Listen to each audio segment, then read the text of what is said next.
It's not my high school yearbook photo. God.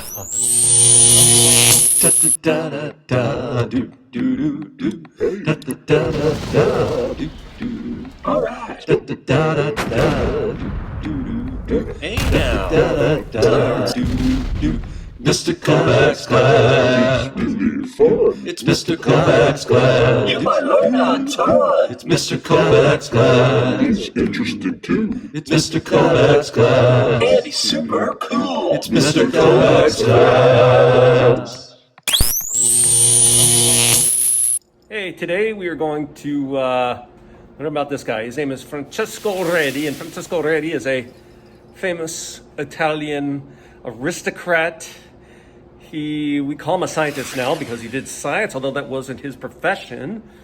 But what's important to us is that he has actually come up with a way to do science that is the way it's been done ever since. So he's famous for doing what we call the first controlled experiment, and it involved flies. Hey, anybody know? What do you call a baby fly? A flylet? A little itty bitty bitty fly? Huh? No. Yeah, look that up. What do you call a baby fly? Today's tale is one of the first life sciences. Well, that's not true. I was going to say he was the first life scientist to ask a question, but that's not true. He was the first life scientist to come up with a method for asking questions in a way that he'd actually get an answer. And his name, of course, is Francesco REDI. Now, Francesco REDI lived in like the 1600s, the same time as like Isaac Newton, you know, like, so like, he doesn't look so good these days, does he? All right? Francesco, say hello to the good people. Hey, buongiorno, I'm Francesco REDI. No Baloney. Anyway. Okay, that was me in a bad Italian accent.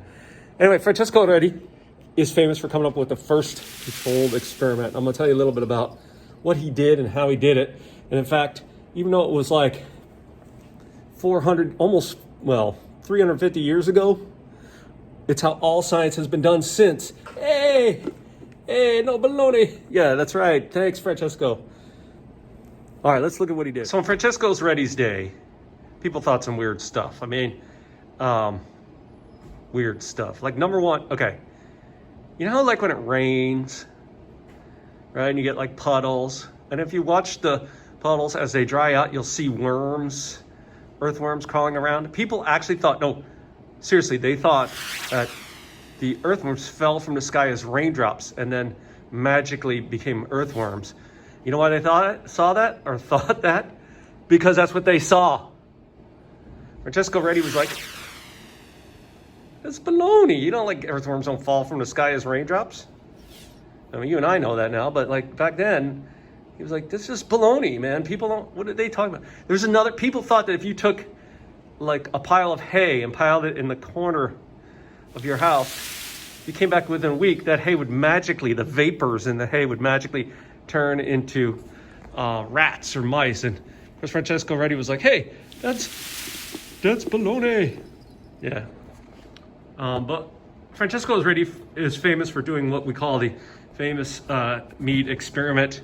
So in his time, people thought that if you left, there were no refrigerators, right? So like you bought some meat at the butcher shop, like a hamburger or something. If you left it out, eventually it would become infested with maggots. And people thought that if your hamburgers and stuff were infested with maggots, it was a sign that, evil spirits had entered your meat and turned the meat into these horrible little worms. And Francesco REDI, of course, was like, that's baloney. It was like, you can't get, maggots are just baby flies, man. You can't get maggots out of nothing. It's not like magic, you know? So he set up a famous experiment to prove that like kind of getting life from nothing doesn't happen. And here's what he did. He went to his local butcher shop and he bought some meat. He bought some snake. It was snake, and he cut it up into pieces.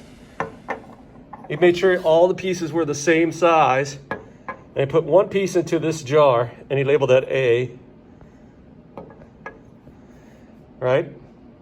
And then he took a second piece, the same size, actually it was even the same snake, and put it into the same size jar, same color jar, named B. But if you'll notice, there's one thing different between the two jars.